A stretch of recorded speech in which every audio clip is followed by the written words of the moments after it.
The primary function of a computer system is to execute a program, which is a sequence of instructions. These instructions are stored in the computer's memory. These instructions are executed to process data that has already been loaded into the computer memory through various input devices. After processing the data, the result is either stored in memory for future use or sent to the outside world through an output device.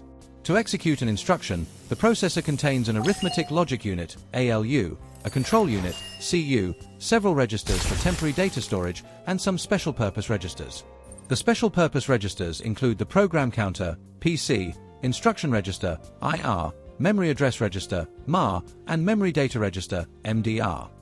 The program counter, PC, is one of the most important registers in the CPU.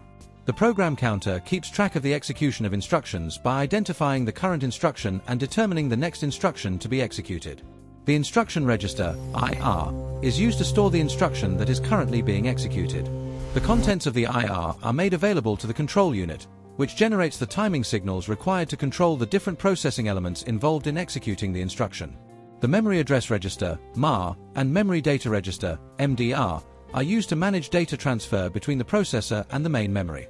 The MAR stores the address of the memory location from which data is to be read or to which data is to be written.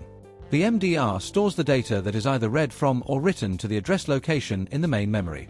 Whenever the processor communicates with input or output devices, it is said to be servicing those devices.